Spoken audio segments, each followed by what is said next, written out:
And we would therefore like to discuss the stability versus excessive volatility of agricultural prices, and obviously also that of energy sources. So these are perhaps two different issues, both very difficult, but they are complementary. Let me give you an example. We have been able to discuss the speculation on financial derivatives. Now, why would we fight the lack of regulation in financial derivatives and not tackle the parallel issue, the issue which is that of speculation on the commodity derivatives or energy products or food products for that matter. If you look into cereals or wheat, for instance, and you consider the transactions on world markets, which represent 30 or 40 times the figures relating to production. Let me give you another example.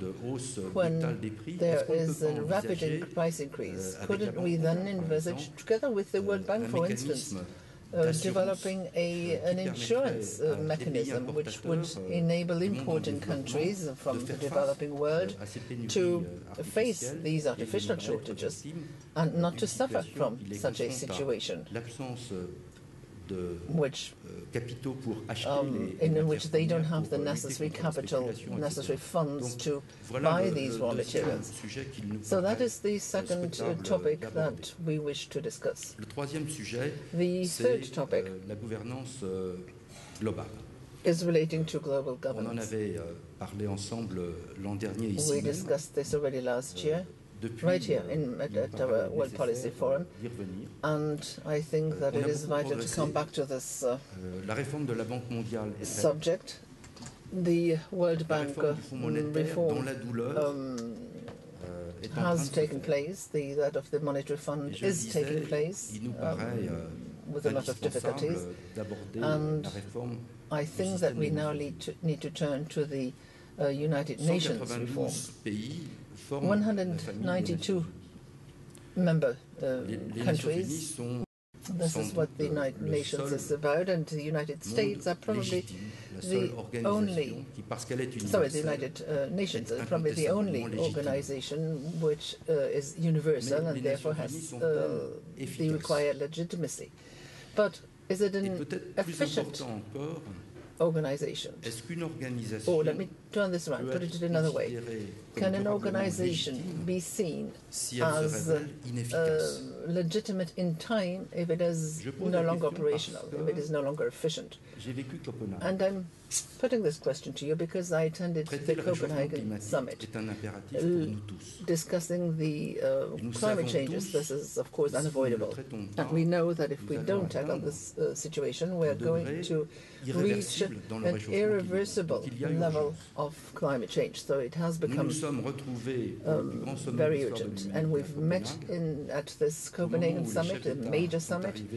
When the heads of state arrived, there were 24 hours left to conclude negotiations, and the text had more than 190 brackets, and it was therefore totally impossible for the heads of state to look at all these issues. President Sarkozy suggested setting up a representative group of some 28 countries, and we then met and discussed. The result is not to be cast aside. It is always miraculous. And what struck me in these negotiations is that during this discussion we met a totally different psychological frame. The Europeans were very proud because they were well prepared. Under the French presidency, a number of measures had been approved, and we developed self-discipline, minus 20%, minus 30% in some cases, so we were extremely well prepared. But our partners were emerging countries and developing countries. And these countries, even though they understood the need to do something about it and to take these measures, but they were not ready to negotiate these measures at the level of heads of state and government.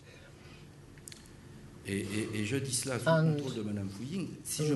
Madame Fu Ying, if I understand the decision-making process in Beijing, I understand that this is a common decision, and once a common decision is reached, it becomes then very, very difficult for the representative of China to change this position overnight. And in fact, in Europe, the situation is quite similar. When 27 countries manage to agree on something after months and months of lengthy discussions, if then suddenly you have to step across the yellow line, then the overall negotiation needs to be reopened at the level of 27 countries. So the issue that needs to be discussed is that of a legitimate operation of some 192 countries gathering in one organization when tackling global issues.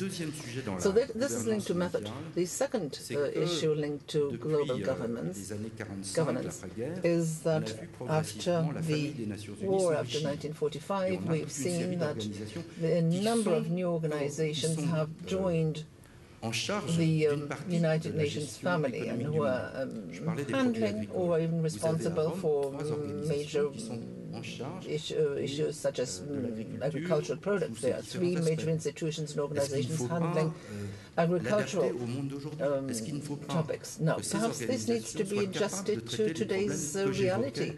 Perhaps they need to look also into the volatility of commodities, which I mentioned earlier. Don't you think that it is necessary for these specialized agencies or institutions learn to cooperate?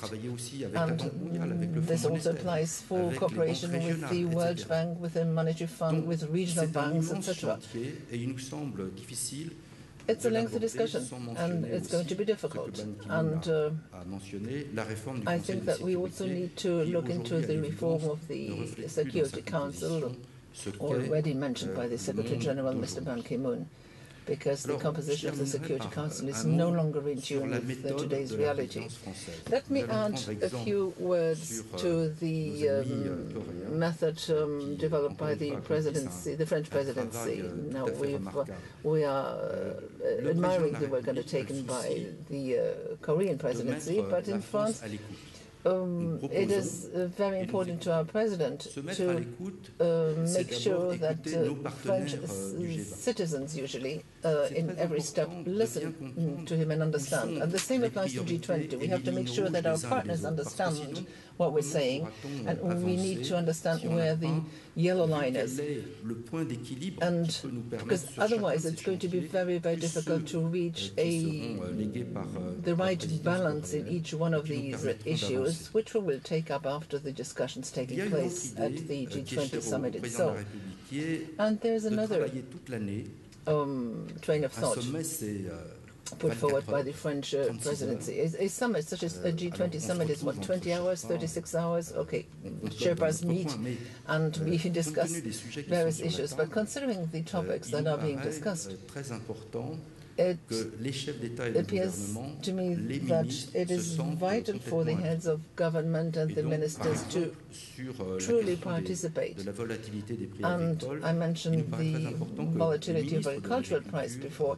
Well, it is therefore important that the agricultural ministers of the G20 countries prepare the topic and discuss it ahead of time.